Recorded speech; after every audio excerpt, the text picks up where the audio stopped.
ये डिफाइन करके शुरुआत करें कि सब्जेक्ट वर्ब कॉन्कर्ड क्या है। सीधे शब्दों में कहें तो यह एक सेंटेंस में सब्जेक्ट और उसके कॉरेस्पॉन्डिंग वर्ब के बीच का अग्रीमेंट है।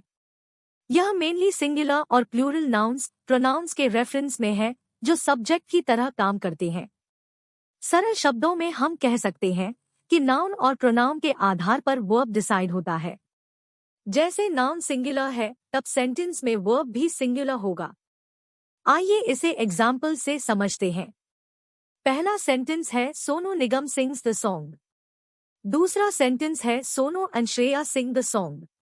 जैसा कि आप पहले सेंटेंस में देख सकते हैं, Sonu Nigam is a singular noun और इसलिए वर्ब इज ऑल्सो सिंगुलर। इसका मतलब sings is a singular verb. दूसरे सेंटेंस में श्रेया और सोनू एक साथ गा रहे हैं, मतलब प्लूरल हो गए, तो इसीलिए वर्ब प्लूरल हो जाएगा। Sing is plural verb.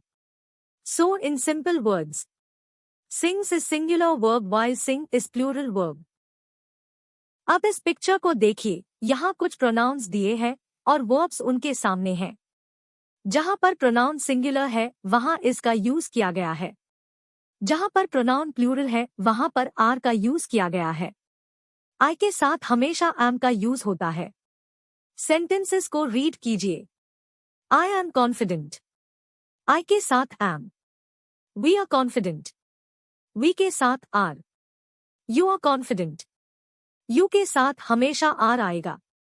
He is confident. He के साथ is. She is confident.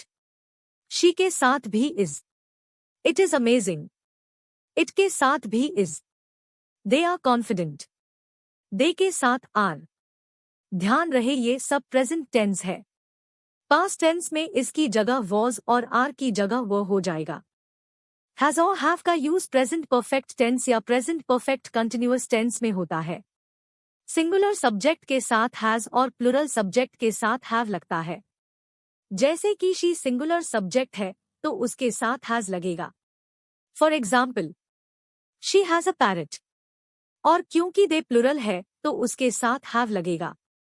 For example, they have many pets. एक इम्पॉर्टेंट बात, जैसा कि हम ऑलरेडी डिस्कस कर चुके हैं कि यू के साथ कभी इज नहीं लगता, ठीक उसी तरह यू के साथ हैज भी नहीं लगता। यू के साथ हमेशा हैव लगेगा। For example, you have to come tomorrow. अब हम बात करेंगे एंड या और अगर सेंटेंस में आ जाए तो कहां पर सिंगुलर वर्ब आएगा और कहां पर प्लुरल। इसको समझने के लिए सेंटेंस पढ़िए। Ram and Abdul are friends. My brother और sister will go with me to the market. First sentence में राम और अब्दुल दोनों मिलकर प्लुरल हो जाते हैं, इसलिए उनके साथ आर आएगा।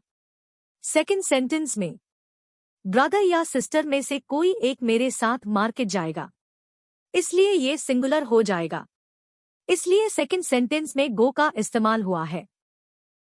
Anybody, anyone, no one, somebody, someone, everybody, everyone, nothing and nobody को हमेशा सिंगुलर सब्जेक्ट की तरह ट्रीट किया जाता है और इसलिए इनके साथ हमेशा सिंगुलर वर्ब ही यूज होगा। For example, nobody has said anything. Everyone was happy to see him. Nothing worries me. ध्यान दीजिए क्योंकि नथिंग सिंगुलर है इसलिए वर्ब वरी को वरीज की तरह इस्तेमाल किया गया है। Abstract nouns and uncountable nouns को सिंगुलर सब्जेक्ट्स माना जाता है, इसलिए आप इसके साथ सिंगुलर वर्ब का यूज करें। For example, honesty is the best policy. Hate makes people crazy. Happiness keeps us healthy. इन सेंटेंसेस में honesty, hate, happiness abstract nouns है और सिंगुलर की तरह ट्रीट किए गए हैं, इसलिए वर्ब्स इज, मेक्स और कीप्स यूज किए गए हैं। जब पीरियड ऑफ टाइम, डिस्टेंस और अ सम ऑफ मनी किसी सेंटेंस में सब्जेक्ट्स की तरह यूज हो तो वर्ब हमेशा सिंगुलर ही यूज होगा। For example, 10 years is a long time. 5 kilometers is equal to 5,000 meters. I think 500 rupees is not enough for charity.